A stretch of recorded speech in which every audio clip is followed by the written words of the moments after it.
Welcome back to the Change Physician Podcast. I am your host, Dr. Melissa Cady, joined by my co-host, Dr. Kevin Cuccaro. And we're here with our guest, Dr. David Draghinas, who is an anesthesiologist also. We got 3 anesthesiologists on board here. And thank you for joining us today. Hey, I'm excited to be on the podcast and to chat with you all and share some of my experiences with you. Great. Well, we always start off with the most basic of questions, and that is, why did you even go into medicine? That is a great question. I wasn't one of those people who had a dream as a little kid to go into medicine. I went into college as a biomedical engineering major with a biochemical emphasis. I was really drawn into the whole biotech thing. I thought, going into college that I'd be working for Amgen or some such lab doing some kind of bio research. And initially that's what I thought my path was going to be. But as I went into my years of college, I got to work in a molecular biology lab. And in that lab, I started to do some work with a neurologist. And this neurologist was doing some work with like trinucleotide repeat expansion diseases. It was, it was bench research, but it had clinical implications. And as I spent more time in the lab, I had a couple realizations. Number one was that to do anything meaningful kind of in the biotech sphere, I would probably need to get a PhD. And as I was looking at the career trajectory of those in the lab that were PhDs and postdocs and things like that, I didn't see that as something that was appealing for me. And then this neurologist kind of became my haphazard mentor. He kind of took me under his wing. He started talking to me about medical school. And I remember something he said one time. He said, Dave, there's a specialty in medicine for every kind of person and personality. And that really kind of stuck with me. And so the experience in the lab doing the bench research, I enjoyed the research experience, but realized that was not going to be my career path. And then speaking with this neurologist, he started telling me about med school and kind of encouraging me to do that. And being a bioengineer, I already had all the prerequisite classes. So it just became a matter of, in my third year, deciding, okay, I'm going to be serious about this med school thing. I probably need to prepare for this MCAT a little bit and probably not preparing as much as most of the pre-meds, but then, taking like a semester to kind of prep, take the MCAT, did reasonably well. And then, that was kind of the way my decision was made. And I was very idealistic back then. And I remember thinking to myself, when it's all said and done and I'm ready to retire, where do I think that I'll have kind of the biggest impact, for society, if you will?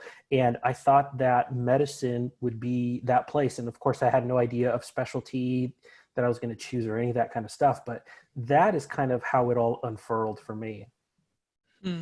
So you switched your major. You had a physician mentor who sort of encouraging you. You enter medical school with this idea that on my deathbed, I will have made a difference through medicine. How did your expectations change, or did they change while you were in medical school? Like now you're in the thick of things. Did that kind of line up with what you thought it was going to be? So I didn't even switch my major. I kept bioengineering as my major because I had all the prerequisites, and just applied to medical school, just kind of switched some of the things that I was doing in the latter half of undergrad as far as preparing for the MCAT and then the application process. But to get to the crux of your question, there was nobody in my family that was a physician. I didn't come with a whole lot of preconceived notions of what that was going to look like. So it was kind of like, it was kind of an open book. Let's just see what's going to happen. And what I would say is that, those first 2 years of medical school is pretty intense as far as, the amount of material, the volume of material that you have to cover. And so I went through the first 2 years just trying to absorb all of that information and, be the best student that I could be and learn the material as best as I could. And it was really in that third year that was probably another, I don't want to call it an inflection point, but you kind of have to decide by the end of your third year what specialty you were going to choose. And at the start of my third year, I had no clue. I had no clue if I was going to, lean towards surgery or family practice or peds. I thought maybe I'd like peds because I've always liked kids. But the one thing that I did that I thought was somewhat wise in hindsight was that I left. Every school is different, but with our school, you could choose to have kind of like a free block to do an elective. And I purposely chose to have one of these 6-week elective blocks towards the end of my third year. And so my thought process was that if I kind of go through and do all my core clerkships, hopefully I'll have an idea by then, something that might be of interest of me, and I can, kind of try it out. And so what happened was, and Kevin, this kind of where our story starts to kind of dovetail a little bit. I was an HPSP scholar at that point. I was now, part of the U.S. Navy scholarship program. And so I selected an anesthesia rotation at Naval Medical Center San Diego towards the end of my third year. And I had one friend who was in medical school a year before me. And so he now had declared into anesthesia, and I was asking him, why did he choose that? Why did he like that? Because I still wasn't sure. And he's like, well, I love the fact that you've got to know all this different kind of medicine. We work with peds, we work with pregnant women, we work with all sorts of patients, and we get to do some procedures, whether that's, intubations, lines, blocks, things like that. And I really like that hands-on aspect of it, but it's still very cerebral. And so I was like, well, I think I might like that. And so I chose this anesthesia rotation with the Navy at the end of my third year and just immersed myself in it. And at the end of that rotation, I had decided that I was going to go into anesthesia. So funny. I just have to interrupt there because lo and behold, you will later be stationed there, which is yes. So we probably know some of the people that you rotated with. And they were probably residents at that time. Yeah. Yeah. It's funny. Cause I think I did my rotation at NMCSD in my fourth year. Mm-hmm. And it was the same thing. Cause then you get out of practice and I'm like, holy crap, you were a resident. You were like a first year CA1 when I was there. So anyway, that's funny. So how long were you dovetailing your lives together? Well, we both ended up getting, I think, Kevin, you're probably a year ahead of me, right? Because you finished your fellowship just as I was finishing my residency training, and we both started at San Diego as young attendings in like summer of 2007. Yeah. Yeah. And then I think we left at different times depending on our commitments. But we both came on board as new attendees. Kevin, of course, was fellowship trained in pain, and so he spent a good portion of his time doing that. I was a general anesthesia attending. So you went straight into like a group practice after training, or were you still in the, how did your work look after you left residency? Sure. So with the Navy, it gets a little bit complicated because I was an HPSP scholar, and the vast majority of people, once they finish their medical school, then go into the Navy, at least for their internship, and usually for some kind of GMO, General Medical Officer tour, if not like a flight surgery tour or something like that. And it's not a bad way to go. A lot of people like it because it's adventurous. It's, they get to do something else. Maybe they haven't figured out what specialty they want to go into. And so it gives them a chance to be kind of a general practitioner for relatively healthy military servicemen and women. And then they decide on their career a little bit later. I knew at that point, when I finished kind of that rotation and I was into my fourth year, I knew not only that I wanted to go into anesthesia, but I knew that if at all possible, I wanted to go straight through. And so kind of looking at the landscape, I knew that I would be a lot less competitive doing a Navy anesthesia residency just because there's a lot of priority given to prior service. So all of these men and women that were flight surgeons, that were GMOs, were gonna, kind of have first dibs on the more competitive residency spots. And anesthesia at that point had become a pretty competitive residency position. So I knew my chances were kind of low of going straight through. And so I applied for what's called a full deferment. And so I said, hey, Navy, I want to be an anesthesiologist. Let me stay on the outside. Let me train in a civilian program. And then once I'm done with my residency training, then I can come back on board and be an anesthesiologist for you and finish out my commitment that way. Mm-hmm. And I was fortunate to get one of those spots. That they don't give too many of those out either. But luckily I was able to get one of those spots. And then I trained on the outside. I did my training at LA County USC. And then once I finished my anesthesia residency, now it was time for me to come back to the Navy and do my payback active duty time. And that's when Kevin and I meet. I see. in the summer of 2007. That was my first position as an attending outside of residency. Well, that just goes to show you I'm a civilian and I didn't know how this all works. So. It's a little complicated. It's a little complicated. It's complicated just in medicine. I can't imagine layering on top the military stuff. So. Well, and then you add into the military experience, the priors and the full deferments, because our office was 3 of us. We were all full deferment. So we were complete, not only newbies to the department, we were complete newbies into this whole military system thing. Wow. We had some fun though. That was a great experience. But, yeah. So was there any particular, once you're out, you kind of gave back your time, was there any rude awakenings or challenges that you found along the way that kind of made you realize the realities of the work you do or medicine in general? Well, I think that, I think something that we realize as anesthesiologists that maybe other people don't realize is the amount of stress that you undergo, even when everything goes well, and I think that's hard sometimes for people to realize, like, well, that was a simple case. Everything went well. It's like, yeah, but I'm thinking about all the things that may not go well. And I'm thinking about how I'm going to react if they should happen. And so, that's something that I think you're not very well prepared for, like I remember my first days of residency, and especially your first days, like after I forget how long it was, but you kind of start out as a CA1 and they pair you up and there's an attending in the room the whole time. Man, I remember the first day or two when I was left in a room all by myself. Oh my goodness. I would come home at the end of the day and just feel like I had finished a marathon. I was just crashing.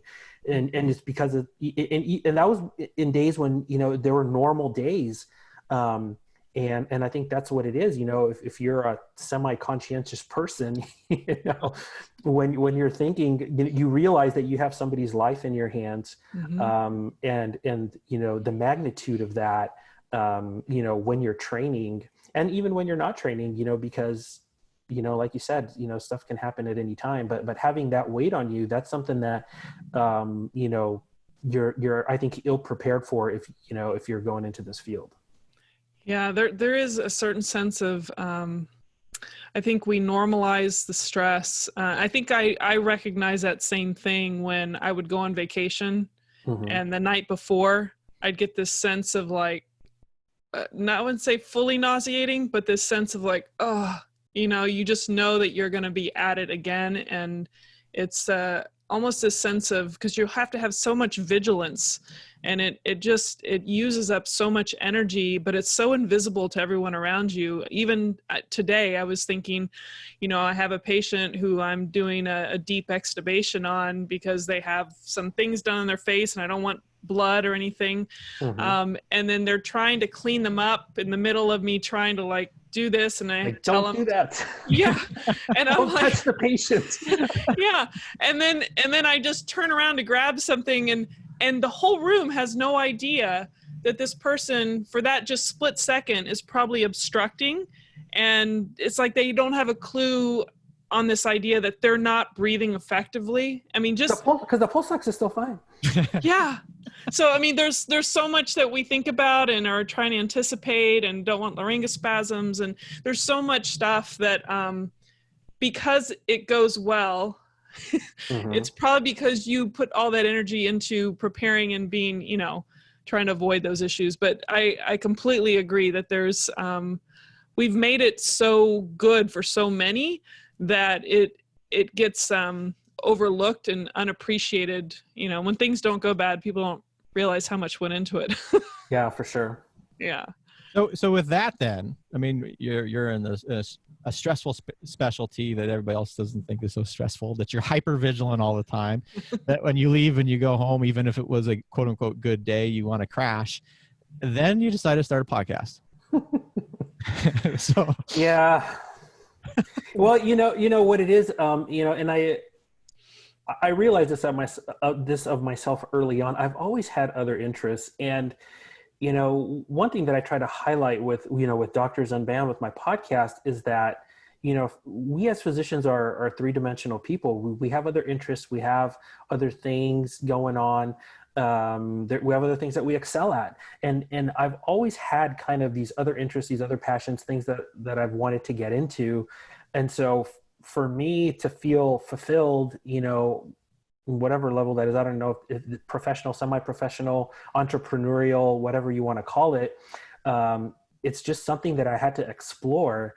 And it's really cool. I think that like in today's day and age, the three of us can be in three different cities all across the country, and we can sit here and have this conversation, and connect and meet and hopefully bring some value to other people. So I've always wanted to explore that, and it kind of, I happen to do it with things related to physicians and physician issues and other things physicians are doing. But yeah, I think it just stems from what I need to feel fulfilled. And medicine, is a great field. It's a privilege to be able to take care of people. I don't want to minimize that. But it is stressful, and there are other things that, I've always wanted to explore. Yeah, I think that, great privilege, great responsibility. So I think that's definitely, that puts the stress on us. But I'm curious, when you started exploring the podcast, from that point until now, I'm not sure what that time frame is, but was there a shift in how you experienced your anesthesia work, or how did the anesthesia work shift, if it did at all, when you started putting time into the podcast?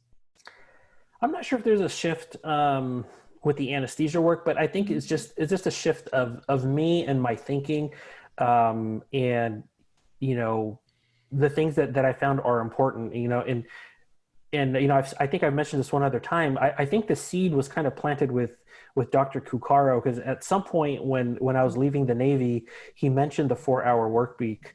And I would have never picked up that book because, the palm tree on the cover, it looked so scammy.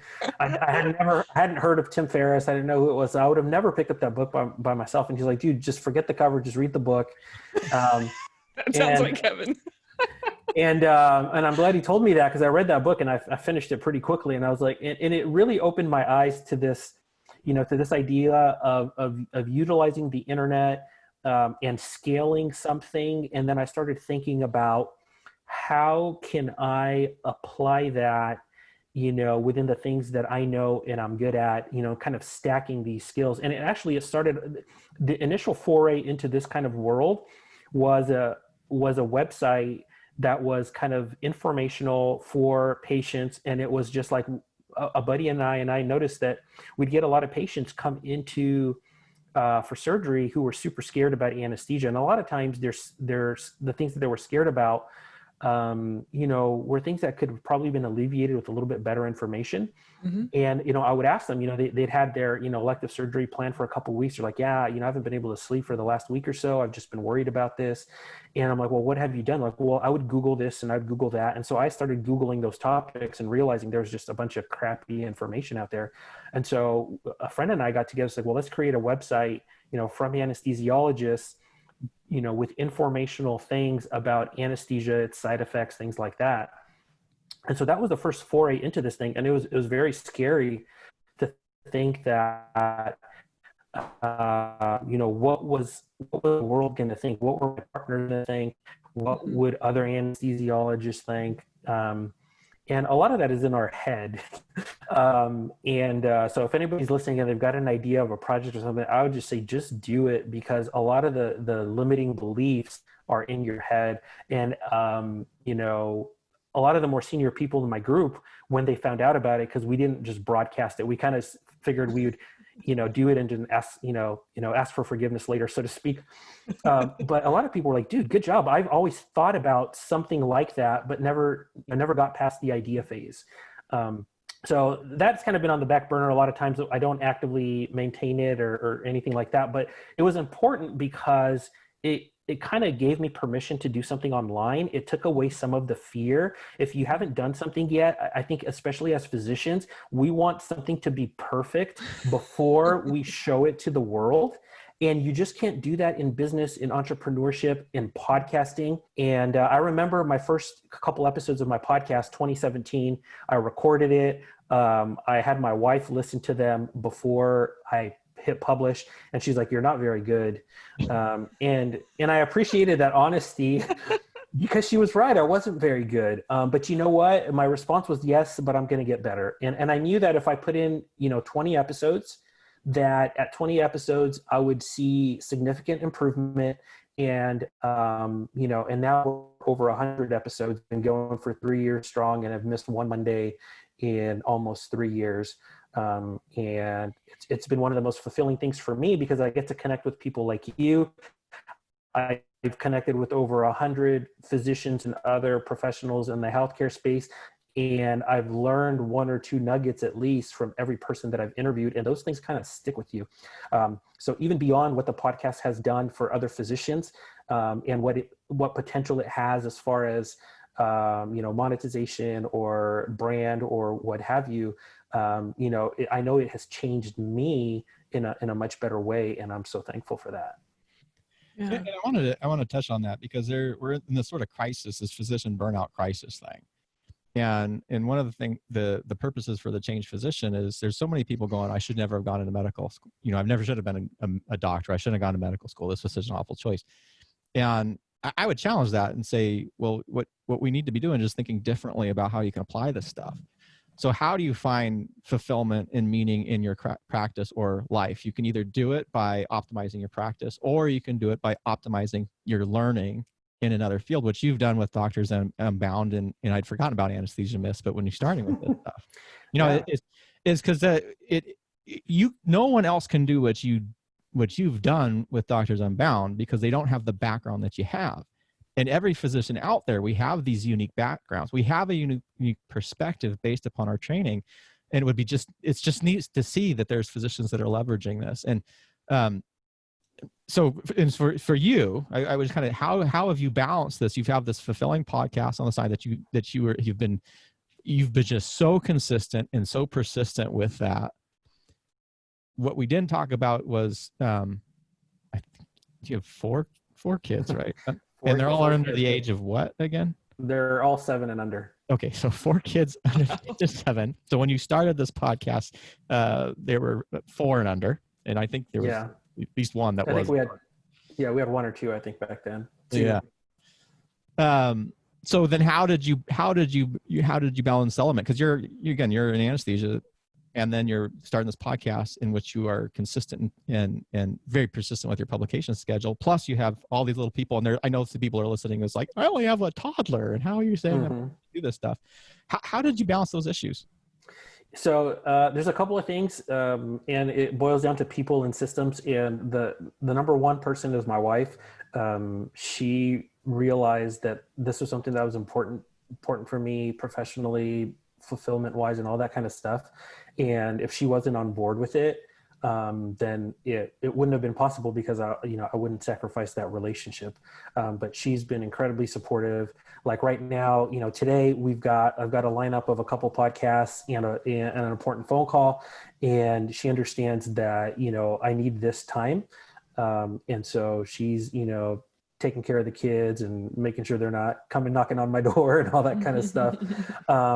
And so if I wouldn't have buy-in from her about, what I'm trying to accomplish with this and kind of how that fits into the grand scheme of our family and things like that, then, and my own personal well-being and health. Right. And if you love your spouse, you want them to be fulfilled. Right. So, we support each other in that way, and it's amazing. So it starts there. And it goes on to being willing to pay for the support and the systems to take things off my plate. So my first 6 months or so of the podcast, I was doing everything. I purposely chose Monday morning as a publishing schedule, not because there was something magical about Monday morning. Probably most people in the podcasting space at the time said publishing Tuesday, Wednesday, or Thursday was probably better. But I chose Monday because I figured that most weekends, if I wasn't on call, I would have the weekend to catch up. And so I was using, Sunday night to edit my podcast or to put together show notes and things like that.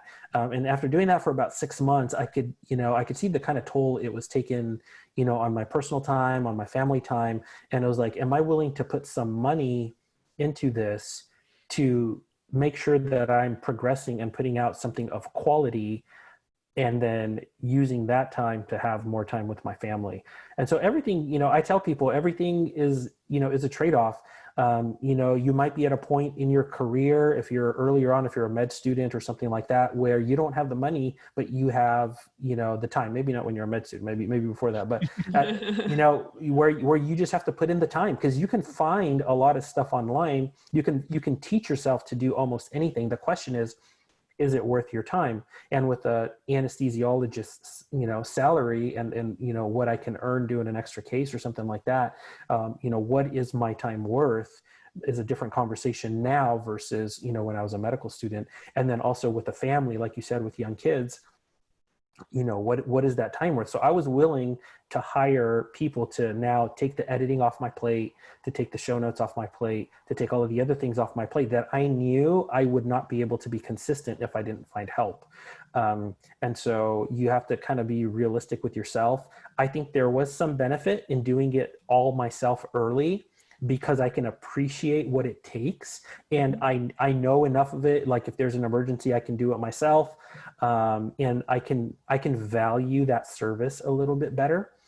So I think there's a lot of benefit in doing it myself early, but then at some point, if you want to grow, if you want to scale, you have to take certain things off of your plate. You have to think more entrepreneurial. And that's hard for us to do as physicians. We feel like we're the only ones who can do it. Guess what? Like, I didn't enjoy editing. As soon as I handed it off, I was like, oh my gosh, they're doing a way better job than I was. I was so happy to get that piece off my plate. So. And I think that's another resource that we have as physicians, right? So if you recognize that as a physician, no matter what your practice is like, you are going to have a much stabler income and resources than most people don't have.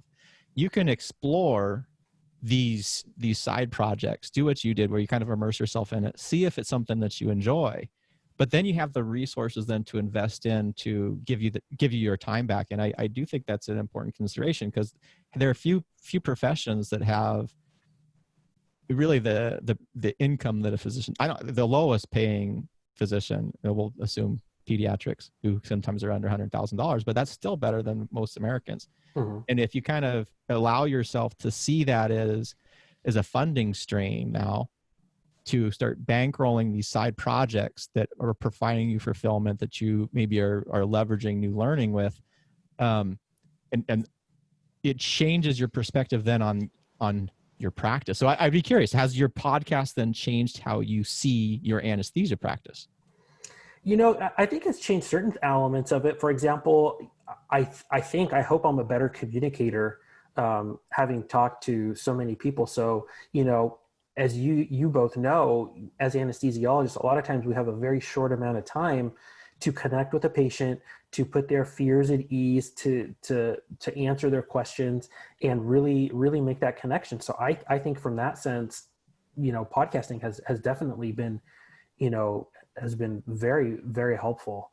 So that's just one small example, but I think it's super important.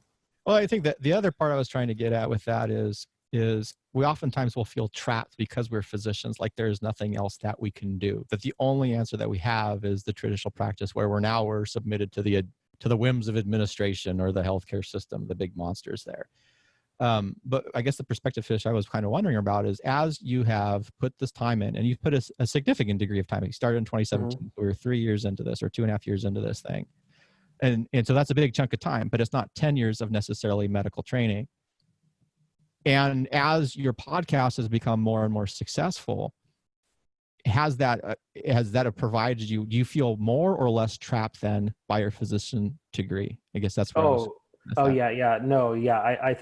it's changed a couple of things. Number one, my mindset, again, like you said, realizing that there's so many avenues for physicians to do other things. And at the time of this recording, I haven't released this episode yet. By the time you release it, it may already be out on my podcast, but I just recently recorded with Dr. Rael Mazansky, who's one of the founders of Dropout Club. They now call it DOC Jobs. They're kind of moving away from the tongue-in-cheek Dropout Club. But, obviously if you're not familiar with it, it's, docjobs.com. It's a very successful site that pairs physicians with other jobs in industry, whether that's finance, whether that's pharma, all sorts of different jobs. And, in speaking with him, he went through this during 3rd and 4th year of medical school, where he loved the science, but as soon as he got on the wards, he realized that a clinical career in medicine wasn't for him. And, on the podcast, he tells a story of having to basically reinvent himself. He finished med school, and then had to reinvent himself and figure out what he was going to do. And, and eventually, he creates DOC Jobs, which is very successful. And that's part of it is the mindset. We as physicians think we're only good at this one thing, but we have so much expertise and knowledge that allows us to do other things. It wasn't the primary reason why I created the podcast, but I'm a firm believer that, the past is kind of like writing on a CV. I'm a good communicator, work well with others, blah, blah, blah. But the new way of doing things is to show it, right? So, let's say I want to go interview for a position. I have a body of work that's almost 3 years long. Say, hey, you want to hear how I communicate? You want to hear how I can lead a project or something? Like, here it is. I've been doing it for 3 years. I think that's much more powerful and impactful than just writing it down on a resume. No, Yeah. Absolutely, totally agree. Yeah, there's so much proof of a lot of things, and I really I appreciated what you said earlier about just appreciating the work it takes in order to have this type of development of a podcast, and learning how to delegate, which some it's of hard us, for us. type A personalities that I want to get it done, or you want it on your timeline, or you feel like you can tend to the detail. And I actually like editing, but I know at some point it'll be there'll be somebody else we can delegate that to. But thinking of back then when you were going into medical school and what you know now, how would you say, or what would you tell yourself? Maybe you have a little bit different perspective, or maybe a fair warning or suggestions to your younger self, what you should know. Yeah, so as far as like specialty, I think I couldn't see myself doing any other specialty. I think one piece of advice, which, so for me, I didn't have much financial training coming up. And, my parents practice very sound personal financial principles. So, we learn basic stuff like, hey, don't carry a balance on your credit card, live within your means kind of stuff. But I think for physicians, if you have a little bit of an understanding of personal finance and do not allow yourself to get, let your lifestyle to expand or other things, and try to have a sound financial plan and life, then it will really allow you to have more choices down the road if you find yourself in a tough situation. I think part of burnout, not the whole thing, but I think part of it is physicians are graduating with more and more student loan debt, and they're getting out into the world, and they're getting into these positions where they don't feel that it's the best for them, but they feel trapped. And part of that trapping is financial, because they're looking at like, I've got $400,000 in debt, and I need this job. And so I think if there's one thing that I wish I knew even more, was to kind of get my financial training even earlier on.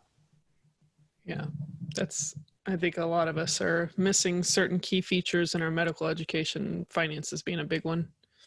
Yeah, and I think we forget that. That's we've all lived as residents, Yeah. right? And if you could live a happy lifestyle as a resident, is just to make sure that you don't then escalate that, because you already know what it is your kind of minimum level is. Mm-hmm. And we then become victims of oh, we need to go buy a house right away, right after, as soon as we leave.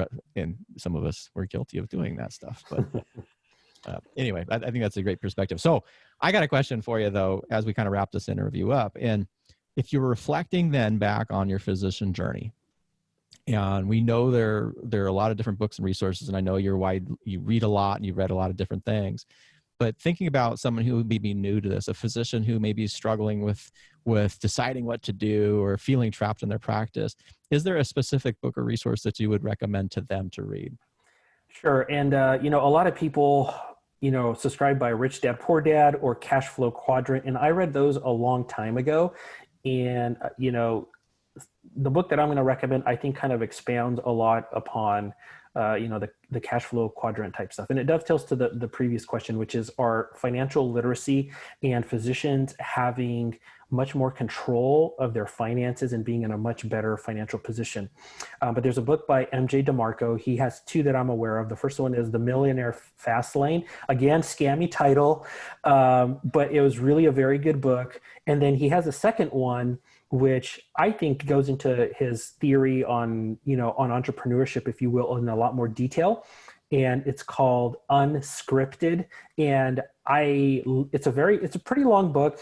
I think the audio version was around 8.5 hours. And I finished it so quickly at the beginning of this year. And then after I finished it, I wanted to have the hard copy. So I went and I bought the hard copy. And I think if physicians read that, it will change your mind a little bit and start thinking more from a financial standpoint, from the standpoint of business ownership, building companies, building systems, building assets that can pay you without requiring your time. As physicians, most of us still have that element of we're pretty highly paid hourly workers, but we're still trading time for money. And that allows you, that does allow you the ability, if you learn how to manage your finances, to escape by saving and then using that money to invest in assets, whether that's businesses, real estate, whatever you like to do. But this book really kind of breaks it down and spells it out for you. And it was so eye-opening for me. And it really kind of changed my mindset a lot in thinking more along the lines of being an owner, owning businesses, owning real estate, being an investor, and focusing myself, as Kiyosaki does in his cash flow quadrant, on the right side of the equation, which is businesses and investors, versus being on the other side of the equation. So that's the book that I would recommend for any physician that is thinking about starting something online, has any kind of entrepreneurial bent. Even if you don't, even if you're an employee, if you realize there's this whole other game out there that is being played. And even though we may make a lot per hour, man, there are people that have created systems and they are earning, so much money basically on autopilot. And it's not just for the love of money, right? But you can do a lot. Once you have that money, then you can do a lot of great things depending on, what your interests are. And I would hope that a lot of physicians there are great people that have a lot of great ideas, and they can churn that income into a lot of good for society. Yeah, that's great. Absolutely. And again, that kind of returns to this idea of, which has come up over and over again, is what you're choosing to spend your time in these active choices, because that shifts the perspective. If you're trapped in a practice and or I should say, if you're trapped, no one's trapped in a practice because we don't have slaves. Right. But if you're perceiving yourself to be trapped in that practice, even recognizing that, you read Unscripted by MJ DeMarco, and you start seeing this shift in perspective.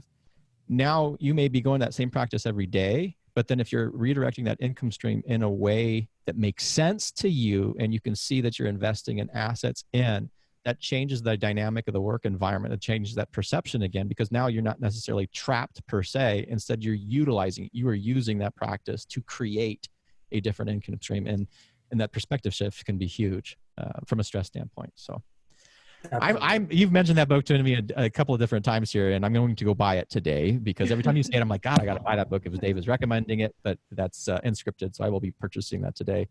Melissa, do you have any final thoughts on this? No, I'm sure I could go another 30 minutes on some other stuff, but I think, no, all this is wonderful. All right. Well, thanks, David, for joining us today. This is Dr. Dave Draghinas of the Doctors Unbound Podcast, a friend of mine from the Navy days, and I'm so glad that you brought those stories up because it made me think about those moments of time. That was a lot of fun, actually. It was. I look upon it fondly, and I just wanted to say, hey, I'm always excited when I hear doctors, doing things. Especially things like podcasting, YouTube channels, things like that, getting out their message. I think we need more of this. And I kind of thought this was going to happen 3 years ago when I started my podcast. And I think this year I'm seeing an acceleration of that. And I love that. I love seeing doctors using their expertise, combining it with their soft skills, and putting out so much goodness into the world. And I'm excited for this project that you guys are doing. I'll have to, get you guys on my podcast at some point. We're creating a network with that podcast. So we're going to have a doctor's podcast network with a bunch of other podcasts on there and promoting physicians that are doing awesome things. So I'm excited for what this podcast is going to do. And I'm excited to be a guest on here and to support you guys. Thank you, David. Thanks for coming. And everybody else out there, stay well.